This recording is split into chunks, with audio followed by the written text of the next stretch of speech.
Detective Comics 945, James Tynion the fourth writing, and then art divvied out between Al Barrenuovo and Carmine Carnero. I'm going to assume they're Italian fellows. I'm going to assume you butchered at least one of those. I probably did. But you can get the gist of it. They could be Brazilian too. They could be. Like that. They could be. They could be American for all we know. It's just they have exotic names. Oh yeah, of course. But the names themselves are, Yeah. But I'd like to. Never mind. Anyway, let's talk about the book, because this was sort of following on from the tension rising from the victim syndicate, and mainly its effect on Stephanie, and how she's like coping through this, and her kind of questioning Batman and that conflict, and also a really weird moment at the end, which we'll talk about. Matt, what was your thoughts on this issue? No, it keeps up. It's still the best, at least for me, Batman book being put out right now. So, I liked the Tompkins stuff with Clayface. So because of this, Batman has the psych evals finally start that they were meant to do, and each member of the team's coming in, but we only really got to see Clayface and Stephanie's.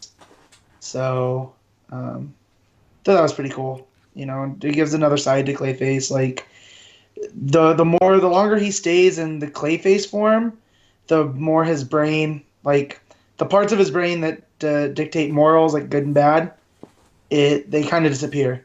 So he can't really tell what's good and what's bad in the monster.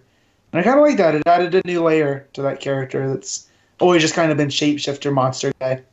It kind of made him less evil, because I think the way he puts it is he knows what he wants and just gets it, but he's not actively being evil about what he wants. It's the only way he sees to achieve whatever goal that is that he has at the time. Yeah, I think we'd all agree that Clayface has had a lot more development in this run in the last few months than he has had in a long time. Yeah. Possibly ever. Since probably the animated series. Yeah, I can't think of anything else that's given him this much time and this much effort to develop him as a character and actually make us care about him. So, and it's one of those things where when they announced that he was in this book and he was part of the team, we were all like, "What? Clayface? What are you talking about?" But he's proven to be one of the more interesting characters in the team, so I really can't complain. The Stephanie Brown stuff, of course, is quite interesting in that Batman's actually not suspicious of her, but he the way he talks about her in this issue, because obviously the first victim came to see her, and he's convinced that Stephanie knows more than what she's letting on. So there's this distrust that sort of arises throughout the issue, which, as a Stephanie fan, made me feel very tense. It certainly feels like she's going to be maybe out of the team for a while, and I'm kind of saying that based on the fact that some of the covers for upcoming issues seem to oddly have her being absent. Yeah, although she kind of works well by herself too. Like, it's nice seeing her part of a team, but she always is kind of that outlier. Like, even when she was Batgirl. If we get a solo book instead, sure, I'll take it. Well, no, but I'm saying they could still do the detective, like keep her as part of detective, just like she's not on the team. Yeah, just have her run in parallel.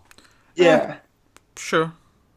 But like the stuff with Batman, like Stephanie pointed out something that I didn't notice until now, which is like half the team are children of villains that hate him. With Batgirl with Batwoman and Stephanie, because her dad's the Glue Master, Cassandra Cain. So, and then there was Tim and Clayface, who's tried to kill Batman numerous times, and now you have Luke Fox, whose dad works with Bruce. So, yeah, Luke Fox's dad's not a villain. No. Well, but he's a new addition. He wasn't part of the original idea for the lineup. Well, he's just like... No, and neither was Tim. Tim was the outlier there, too.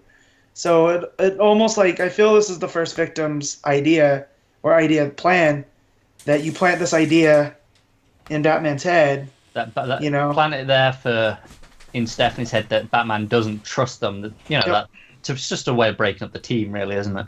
Yeah. Yeah. So, but then you also have Harper Rowe. Almost a wrestling there. But yeah, you got Harper, who's kind of the voice of reason, too, because she's outside of this. So I thought her scenes with Azrael, what's his name? John Paul. Yeah. Yeah. Were nice, too. Like, that's what I think that Tynion's just... For everything that All-Star Batman is not, I feel Detective is. So it's very focused, and it's very character... It's not character driven, but it really depends. It's character dependent. Yeah, it's plot like driven, but it's like it's having this larger cast of characters, and even something as simple as Stephanie and Cass hugging when they see each other, in this issue, or Harper talking to Azrael, and that stuff building up. Which, by the way, when the victim syndicates show up at the hospital, the clinic, and Azrael's like, "All right, I'm taking out my sword." I love how he just punches through the box to get it. He doesn't open it. It's just nope, straight through. Yeah, it's good. Do you know what, actually? I think the art in this one's hit and miss, but the page that I really like is that page where he takes out the flaming sword. Partly because that itself looks good, but I actually really love how the first victim looks on that page. The shading on his whatever material his sort of headdress is made of. It looks really, really nice. Well, he's got a swagger to him too, walking through the door. Yeah, so, it's he's seeing this flaming sword, and he's like, "Come on, what else you got?" Yeah. Yeah. So, kudos to the art team for that one, because you're working with shapes, not like an actual face to do expressions. So, they've been doing a really good job in that. And even though I said this issue is a bit more hit and miss, because I think the general art in this one isn't as strong as some of the more regular artists we've had on this, like Eddie Barrows and the others. So, but of course, the big ending here is that Steph's had a sort of therapy session / interrogation. That's what she calls it, because Batman's behind the window. And she surprises him with turning the light on. By voice command.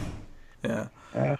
So that's really good. But when she comes back out, we have this weird cliffhanger where Tim kind of shows up. Now, when I say Tim shows up, I am assuming that he is one of two things. Either he's just in her head, he's not really there. That's maybe the more obvious thing. But she does tinker on the buttons first, which would maybe suggest that it's actually a hologram, some kind of AI representation of Tim that he's left behind. I'm thinking it's his equivalent of Jor-El in the Fortress. Yeah. That's a good thing to compare it to. Yeah, I see what you're saying. Yeah. Now, was he in his traditional costume, or is that the costume he was in when he? He's got his 2 R's. So. Okay, but I was just looking at the costume. It felt like the mid-2000s Tim Drake Robin. So. It's not that different, though, is it? No, but there are some subtle differences. This one looked more of the traditional than this newer one with the double R, which they would have kept the double R because he's been Red Robin, Yeah. But yeah, if that was the case, if it was the older costume, I think it sticks out storytelling wise that it's not really him. It's it's her fondest ideal of him. Yeah. So that's why I thought maybe they went with the older costume, but yeah. Other fun thing in this issue is Jacob Kane and his other colony guys playing I Spy in the holding cells. That did crack me up just a little bit. And talking crap to Batman through the cameras. That was good. And also Batman trying to figure out who the first victim is and how he used to remember everybody's name that was caught in the crossfire. Yeah. But he's been doing this for so long that he can't. And Alfred's like, well, that's part of the process. No, it was good you brought that up. I think that was a pretty prominent point. This idea of the mystery of who the first victim is, and he has a couple of ideas. Maybe it was him in that building, or maybe it was them before that. Because he thinks he thought of the first one, but then Alfred's like, no, there was one before that. So yeah.